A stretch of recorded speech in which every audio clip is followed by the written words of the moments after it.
Hey, welcome to a new section in the course. This section is all about actually how to shoot video with your camera. In this lesson, we're talking about exposure, basically how to make sure your video is bright enough, not too bright or not too dark, with whatever camera you're using. So we're actually gonna head out to a real-world location where Sam is going to explain how to properly expose your video. So now we're going to talk about exposure, and really what this comes down to is how much light is in your frame.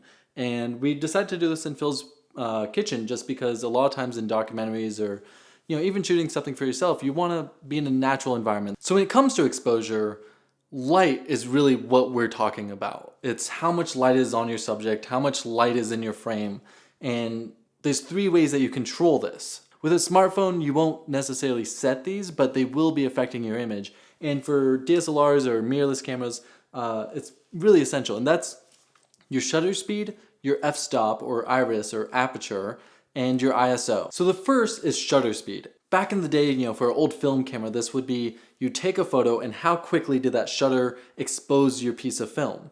Now when it comes to film or video, think of every second this shutter is moving up and down, allowing light in. A slower shutter speed allows more light. A faster shutter speed allows less light. So currently I'm at 1/50th shutter speed. So let's go a little bit slower. Oh man, we're getting way overexposed here. Get the exposure. All right, so I'm at let's go 1/10th shutter speed. I'm now at a f6.3 ISO 200. And when the image is still, you can't really tell the difference. But Phil, if you could, there we go. See, the hand is all blurry. You can't really see it. If you're moving the camera, it has this weird sort of jittery effect. It can be really cool. And this is actually, a lot of people do this at nighttime to get a cool sort of ghostly effect. Now let's bring the shutter back up. And I just want to show that movement again at 1/50th shutter. And this is really what I consider to be the standard. So you can see there's still a little bit of that blur, but it's manageable. It looks more natural. Now let's go crazy. Let's go to 1/400th shutter. And I think this is where a lot of people go out into the day and they need to expose properly, so they bring their shutter way up. So I'm at 1/400th shutter, ISO 200, f2.8, and you can see there's a lot less blur on his hand now. It's a much sharper, crisper image.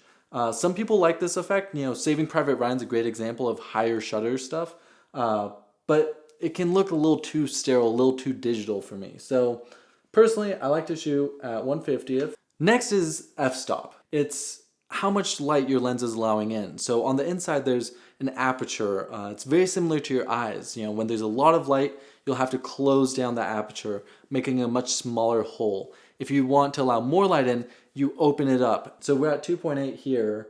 You can see that the background's slightly out of focus, Phil's nicely in focus, and there's depth there. So let's close it down now to, let's go crazy. We're at f11 now, which for indoors is kind of crazy. So we'll bring the ISO up.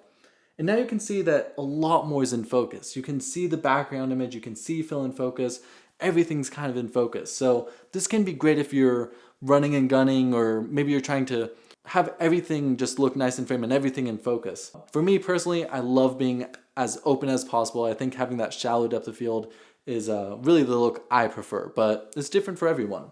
The final thing, and really as I've been adjusting all these things, the shutters remain the same. It's been at 1/50th. We're at f2.8, but the ISO is sort of the last piece to this puzzle. Really, what ISO used to be is it was the sensitivity of your film. It was how well did it perform in low light versus how unsensitive was it. If you went out into the sunlight and needed something that took more light to expose. So currently I'm at ISO 250, which is pretty good. And you can see now, let's go up to 1600. This is ISO 1600. It's so much more sensitive to light. It's way overexposed. I have to bring my f-stop all the way to f8 to look well exposed. So all these numbers do coincide with one another. To keep it simple, it's how sensitive is your camera. And at that, certain cameras perform better with higher ISOs. The reason that the a7S II is so popular is that you can shoot at these crazy high ISOs.